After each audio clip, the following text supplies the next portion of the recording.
Good afternoon, everybody. Last one, and then it's the keynote, and then finished maybe a drink or two if you're meeting colleagues for the first time in a long time. So my name's Prankard. I work for Lifeworks, a global EAP and wellbeing provider supporting people's mental health all around the world, obviously largely through employers, potentially employers like yourselves, but also we work in partnerships with lots of other organisations and insurance companies who embed our mental health services into their proposition as well. So that's all I'll say about Lifeworks. But let's actually talk about what's going on in the world. So thought it'd be good just to give you a bit of context as we look at that lens of that kind of global experience for mental health, some of the challenges and trends that have happened over time, both the external forces we all face, but then also what employees are facing as well. And then we'll also kind of focus on the impact of the pandemic in particular. As much as nobody really wants to talk about the pandemic anymore, the reality is it has had a significant impact on people's mental health and actually how we operate in the workplace as well going forward. And we'll continue for some time. And then we'll also look at some of the data that we're seeing around some of those aspects of mental health and what we're expecting to see going forward in the next kind of months, but also years as well. So without further ado, I'll continue. So a little bit of doom and gloom, unfortunately, but that's the reality of kind of the world that we're living in. So if we look at some of the external factors that we're all experiencing around the world, so we've seen lots of natural disasters and other disasters as well, that's impacting people's environments, their kind of social networks and other things as well. Obviously, we had the horrific incident with George Floyd and the death of George Floyd, and that obviously led to a lot of change around things like Black Lives Matter movements and other kind of social injustices that we've seen around the world, and that has continued to have that ripple effect, and thankfully a positive one. But it's still something that we need to be aware of and be mindful of as we look at people's mental health as they start to open up around the challenges that they face in their own personal communities, but also in the workplace, and how some of those biases, unconscious biases as well, have impacted people. Can't talk about the last few years without talking about isolation. It's a reality of what we've been doing, working in hybrid and remote ways, and some people coming back to the office, some people now not wanting to come back to the office, having bought a dog during lockdown and suddenly don't feel like can come back into the office 3-4 days a week. The reality is we have had that kind of aspect of isolation, and as much as Microsoft Teams and Zoom and other things have been great to kind of continue that kind of work and that connection, actually we found a lot of people are struggling with that isolation and the impact to that mental health as well. And if you were in the session before with Wage Stream talking around inflationary pressures, this slide is over the last couple of years and not even taking into account this year alone, and the continued increase. And the reality is that is impacting everybody's mental well-being as well. And then lastly, can't really not talk about what's been happening in Ukraine and that huge migration of people and movement as a result of what's happened, but again, been leading to some of those other impacts as well. So that's kind of the number of things that we're seeing from an external point of view that is just impacting everybody around the world. And actually, from our point of view, we kind of look at actually what we're seeing in the workplace and some of the challenges that businesses are seeing as well.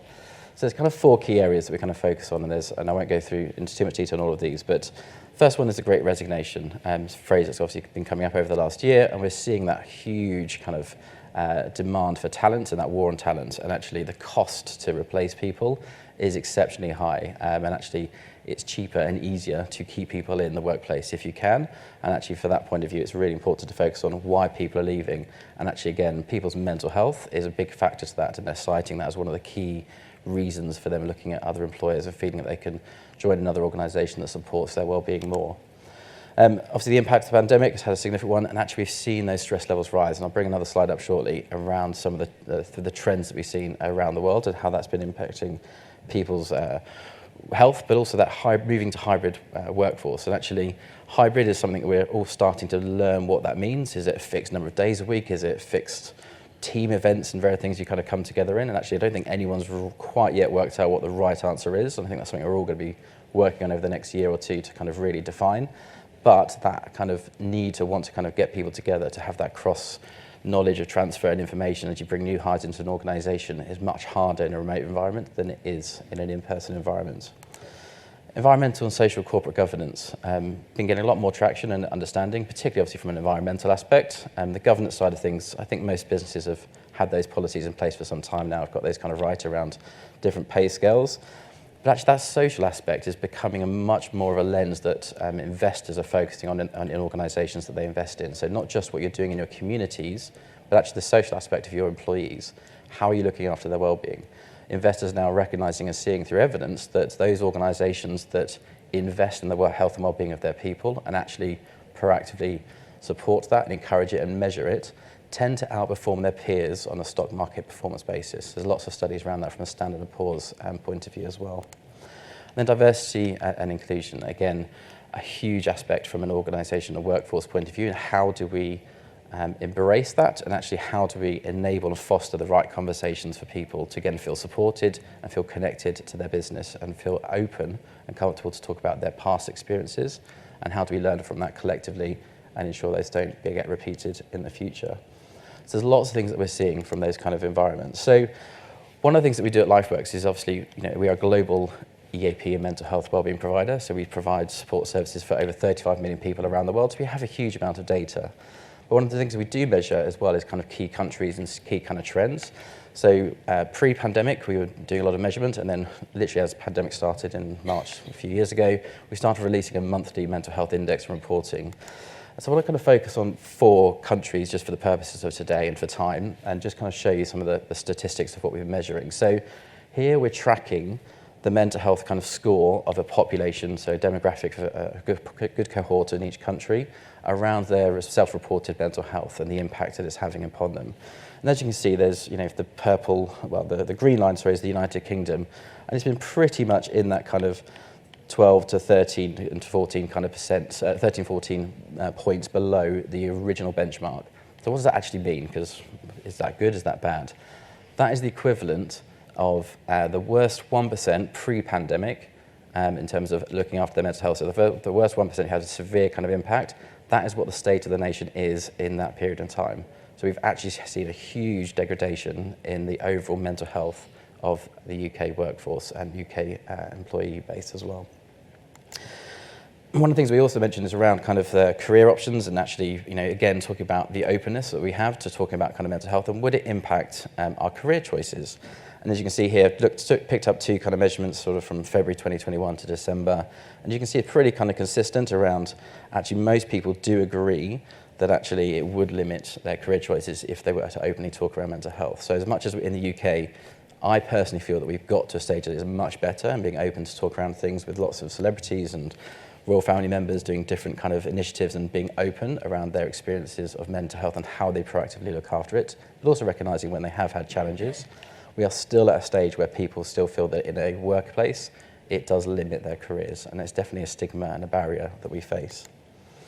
And some of the other trends that we look at is around kind of things like sleep, people wanting to improve their mental health, looking at kind of how many people are actually saying that they're unwell, but really it's for a mental health related reason and potentially saying something else. And we're seeing that kind of high percentages of people saying, look, I realise this is impacting me and impacting my health. I want to be focusing on how to improve my sleep. I want to improve my mental focus and memory and problem solving because I know that will help me both in my workplace, but also in my everyday life as well. But interesting, one of the things we did measure, and actually is that last kind of column, is around support and how people access things like talking therapies and counselling that's provided by EAP and other services. As much as we saw in the pandemic, a huge shift obviously to digital delivery, purely because we had to, but actually most people still prefer to have that delivery of service in person, because actually talking about how you feel in a digital environment isn't always as comfortable and not necessarily gets the right outcome for most individuals in being able to improve their well-being. So if you look at also some of the start of the pandemic, lots of other kind of issues as well. So in terms of how the work hinders their mental health, percentage of that obviously is talking around that as well. And actually that reporting and declining of both their mental and physical health as well as their personal life as well. So we have seen both in terms of our own measurements and statistics, but also in the reporting, and we can see that there has been that decline. And unfortunately, it's going to be here for a while because it's not something that you initially get over. So the way that we look at a pandemic and what's been happening here in the UK, but also around the world, is that ultimately people go through that kind of change curve and you kind of hunker down, do what you need to do to support yourself, be with your family, do those kind of things. And then as you start to come out of that and start to breathe and think that life is becoming some version of normality, that's when you allow yourself and your body to kind of go, oh yeah, something has quite significantly happened. How do I deal with that? How do I process that? And actually it'll take time for people to kind of go through that and build that resilience back up in themselves. And again, other things that we measure is around, obviously, pre and post-pandemic is EAP utilisation. So both in terms of measures of percentage rates of utilisation, so the number of people using it, but also the number of sessions that people are accessing have both increased over that time. So again, we can see that early intervention type services are being used, which is great, but actually the reality is they are being stretched because they need to be, because people need that level of additional support as well. So one of the things that Lifeworks that we do, and we own this research, with the program called Workplace Outcome Suites, and actually we license this to other EAP providers all around the world to use as a standard measure for measuring kind of the impact of people's mental health predominantly. But actually we focus on kind of a number of kind of risk factors and measuring it at different points through somebody's journey through accessing kind of early intervention services. But one of the key things that we do through this measure is we don't just focus on the medicalisation of things. We talk around kind of absenteeism, presenteeism, their work engagement, their life satisfaction, as well as that workplace distress. So we measure a broader spectrum of information points, because ultimately all of those areas are impacted in some way. When someone says, I have a mental health issue, it's likely to be impacting their physical, their social and their financial well-being just as much as it is their mental health as well. So when we look at kind of data globally, kind of looking at the severity of kind of impact, and obviously most, for those who are familiar with kind of GAD-7 PHQ-9 as a typical kind of measurement of score around kind of somebody's health, particularly from their mental health point of view. And the lower the score tends to have a less severity. And as you can see here, the majority of kind of 50-50 here when you look at the kind of global data in terms of having that what we call non-clinical, subclinical need versus that clinical need, so that higher level of dependency and needing for immediate support. And one of the things that we do see when we get people at that earlier stage, so we all know that the adage prevention is better than cure. So the left-hand side of that chart, you can see they don't start from that higher point of impact, and actually the reduction is not significant, but it does come down over that point of time by accessing EAP types of services. But actually, if they haven't reached us and reach us after something's happened and that clinical score has reached that higher level of moderately severe and severe level of scoring, that starting point is much higher. We still see a significant, actually even higher percentage decrease in that impact of what an EAP does, but it still needs to be a longer kind of term support and further kind of guidance as well. And just for context, put the UK and Ireland there. So you can see the global, if I go back to it, on the right-hand side, it starts at 65% from a presenteeism point of view, but UK and Ireland, you'll see we start from a slightly higher point. So again, as much as we might say the UK and Ireland is better for talking about mental health, the reality is we still see people not accessing services early enough and therefore having a higher level of severity and impact. So we also look at a number of kind of percentage of cases that are problem status before and after EAP counselling. And so one of the things that we really can see from here is it's not just, as we said, those kind of looking at those broader measures, it's not just about the mental health. Is somebody feeling low, mild levels of depression, anxiety, those things? It's also the impact of kind of presenteeism and absenteeism. So one of the biggest measures that we employers kind of come to us and say is, are you to be able to tell me how many people have, we've reduced the absenteeism rate? And there is always a small reduction, but the bigger reduction is in presenteeism. So those that are still coming to work, but are not being as productive as they could and probably should be because of the impact it's happening. So in one of the polls that we were going to kind of show is actually a question of what do you think is the number of hours that people typically lose in terms of their kind of presenteeism from impact, just at the average kind of norm. I don't know if you can see the poll. We can't get it on the screen, but... So the results from the room, and you can tell us who's right or not. So we had 40% said that between 10 and 20 hours were non-productive per month, 30% 20 to 30 hours a month, and 30% more than 30 hours per month. Okay, so everybody missed the less than 10 hours a month, which is very wise. So the reality is it's 23 and a bit hours is the average, the norm pre kind of an impact. So that is the number of hours. Just everyday employees coming today doing the day-to-day work is over a month not actually productive, which is quite significant. We do have a productivity kind of issue here in the UK. But as you can see, when somebody reaches that EAP stage, that something's happened, needing that kind of intervention support, a significant 56 number of hours a month is kind of that lost productivity time. So you can see that mental health and other issues really are impacting the productivity of a workforce. But again, on the flip side is when people do access support, that they are able to actually reduce that, and obviously in that kind of short-term environment as well.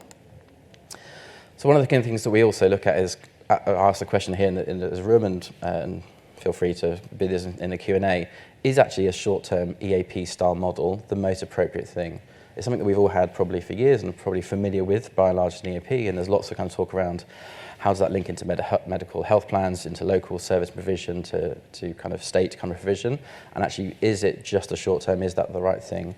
And the reality is, the answer is probably no. Short-term is not the only solution that needs to be in place. I think it does have a place, but it needs to be done at the right time and in the right environment. And actually, we're now starting to see more and more clients looking at saying, how do we extend that short-term from a 5-6 session model to a 10, 12, or even unlimited, and actually just focusing on the clinical need and actually that kind of wider workplace environment, and how do you support somebody back to that level of presenteeism or absenteeism that is the norm, rather than that kind of impact point of view. So I would ask you to say, actually look at what you're doing as that mental health provision and saying, actually, do we have the right policies and structures in place, and do we need to be looking at how what you do have maybe needs to be integrated with other services and providers and creating the right ecosystem for your workforce. So in summary, what's going to happen in 2022 and beyond? I hate to say it, but please do get ready and expect an increase in the number of mental health cases that are going to be coming up from your workforce. The reality is they've always been there. Some have been masked in different names and terminology, but you will start to see those more and more coming through. Always look out for MSK because that normally is a good mask of other issues as well. And the reality is it's not just going to be this year. I'd expect that to be a sustained high level probably for the next 2 years when we look at the data and how we'd expect it to come as a result of pandemic, assuming there's not some other seismic shift again in the next sort of 6 or 12 months or so. And digital, obviously it's great, lots of different digital solutions there, and obviously we have a digital element to our proposition and engagement, and it is a great way to kind of gateway people into accessing support, but it's not the only way to deliver that support. And actually just being digital actually can be quite harmful for some people in actually getting them to the right outcome that they need. So you do need that hybrid, for not wanting to keep using that word, but that blending a kind of approach to the support you provide. And then data. It's all well and good, us in this room, and I'm assuming there's lots of HR and benefit-based kind of people here in the room, but if you go and speak to your CEO and CFO, he's like, great, that's wonderful that we need to do this, but show me the outcomes and the evidence as to why, and the reality of what it's going to do from an impact. So it's really important that you look at providers that can actually give you that level of data, and that's something that certainly we at Lifeworks, and I won't do the plug now, but we've seen that we've needed to provide that, and actually we're able to kind of segment our reporting that's relevant to investor level, to CEO, C-suite level, but also to kind of HR, local management level, to really understand what's going on, but actually what do you need to do to impact that as well? What levers do you need to pull, and when do you need to pull them? So for me, the last kind of point is we need to begin to create that ecosystem and environment that is right for the overall support of people's mental health. And obviously there's so many guises to that, from financial well-being and others as well, so don't think it just has to be a mental health service and provision, but it's important to recognise that actually you need to look at what you have and how to gateway people to the right areas at the right time as well. And I will pause there.